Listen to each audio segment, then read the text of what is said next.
Hi hello నమస్తే ఆదాబ్. నేను మీ Rafiq king. Big boss విషయానికి వస్తే ప్రస్తుతం బిగ్ బాస్ 9 సీజన్లో కెప్టెన్సీ కంటెండర్ టాస్క్ జరుగుతుంది. ఈ టాస్క్లో భాగంగా బిగ్ బాస్ 2వ లెవెల్ టాస్క్ పెట్టడం జరిగింది. ఈ టాస్క్ ఏంటంటే యాక్టివిటీ ఏరియా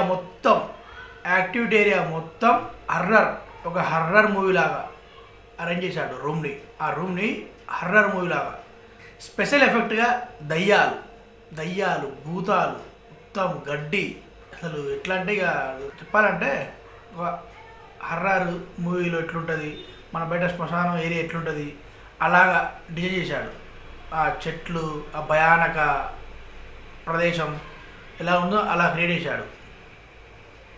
సినిమాటిక్ లెవెల్లో ఉంది, కరెక్ట్ చెప్పాలంటే సినిమాటిక్ లెవెల్లో ఉంది. ఇక ఈ టాస్క్ పరంగా 3 టీంలుగా ఉన్న సంగతి తెలిసిందే.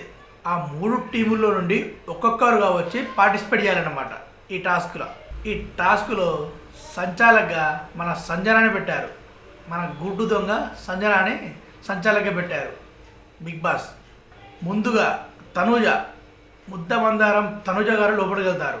లోపలికి వెళ్ళి అసలు ఎట్లా అంటే నేను రియల్గా భయపడతానండి, అట్లా యాక్టింగ్ ఏమి ఉండదు, నిజంగా ఘోర అంటే ఘోర అమ్మ అనుకుంటా చాలా అంటే చాలా భయపడింది. ఒక్కొక్క టైంలో ఏడ్చింది. పాపం ఏడ్చుకుంటూ కూడా లోపల కసిగా, ఎందుకంటే ఈ వారం ఎలాగైనా కెప్టెన్ అవ్వాలని కసిగా ఉంది తనుజ. కాబట్టి ఎంత భయమైన భయాన్ని పక్కన పెట్టి మరి సంజన చెప్పిన వస్తువుల్ని 2, 3 బయటికి పట్టుకొచ్చింది తనుజ. బయటకు వచ్చి సంజనాన్ని పట్టుకొని గట్టిగా ఏడవసాగింది.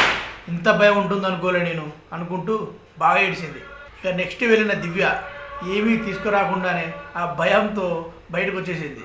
మన ఉంది కదా అందాల భామ ప్లస్ ప్రేమికురాలు, డిమాండ్ పవన్ ప్రేమికురాలు రీతు చెదురు వంతు వచ్చింది. సంజన చెప్తూనే ఉంది, జాగ్రత్త రీతు అంటే పిల్లకి పులి, ఆడపులి ఇక్కడ అనుకుంటూ లోపలికి వెళ్ళిన రీతు స్టార్టింగ్లోనే అమ్మో అయ్యో అమ్మ అయ్యో అనుకుంటూ భయపడింది. అంత భయం, ఘోరం భయపడింది. తనుజ భయపడింది అంటే తనుజని ఒక మించిపోయింది ఈ రీతు. అందుకే బయట అట్లా బిల్డప్ ఇవ్వద్దు. ఆడపులి షేర్ అనుకుంటూ వెళ్ళింది. లోపలికి వెళ్ళి భయపడుతూ దయ్యం ఎలా నవ్వుద్దు అలా నవ్వింది. మరి లోపల ఏం జరిగిందో కానీ ఒక్కటి కూడా ఏ ఒక్క వస్తువు, సంజన చెప్పిన ఏ ఒక్క వస్తువు కూడా బయటికి తీసుకురాలే మన రీతు. అంత బిల్డప్కి వెళ్ళిన రీతు తుస్సుమంటూ బయటకు వచ్చింది. ఇక ఈ 2వ లెవెల్ టాస్క్లో మొత్తానికి తనుజ విజేతగా నిలిచింది.